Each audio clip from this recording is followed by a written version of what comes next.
Hello again, welcome back to The World with me, David Glencorse. Now, let's take you on to Zimbabwe. The First Lady there, Grace Mugabe, has been spoken of as a potential successor, of course, to her 93-year-old husband and president of the country, Robert Mugabe.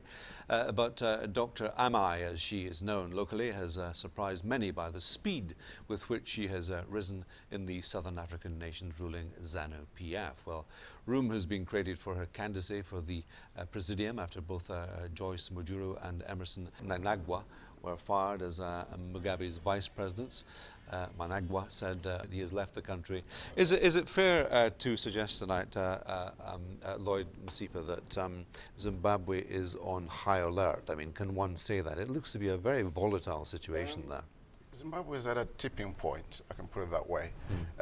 I would think this is the beginning of the democratization process that we've all been waiting for, because we've had a series of events. Mugabe has been firing his members for quite a while now, but this particular expulsion is what has triggered this process, because all along he would fire senior members and people would just keep quiet and go on.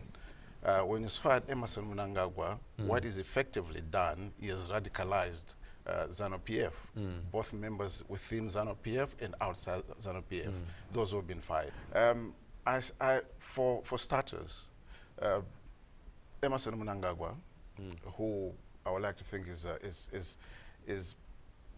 was well on his way to succeed Mugabe, but for some reason this just tipped.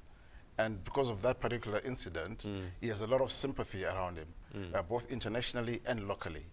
And so you find that now people are actually converging, to be with Emmerson. But most importantly, the probability of ZANU-PF splitting in half is probably higher. That's probably the hot button issue that I see at the moment. No, but so as far as I can determine, what's happened is that he fled to the border, and he's gone now. He's not in the country? He's not in the country, from what we gather, but effectively... Here we are, we're looking at him here, yes. And for him to issue a direct challenge to Grace Mugabe is a big deal and very dangerous. It's a big deal. It amounts to a declaration of war, I might say. Effectively, what Mnangagwa has done is simply say, look, I've served you for 50 years. But Mnangagwa has been one of the most loyal cadres Mugabe ever had. He has served Mugabe for 50 years. And then after 50 years, he gets accused of trying to overthrow Mugabe. This is quite inflammatory, isn't it, and provocative. He said, I'm just quoting, this is not personal property. He's talking about the government, the country. Yes. This is not the personal property of you and your wife and to family. Do as you please. Yes. So, I mean, it's like a red rag to a bull. I mean, he's not going to get away with that, is he? When I say that his expulsion is radicalized himself, every member in ZANU-PF, and those that have been expelled in ZANU-PF. So we will see the gathering of all these people to form a formidable united front against Mugabe.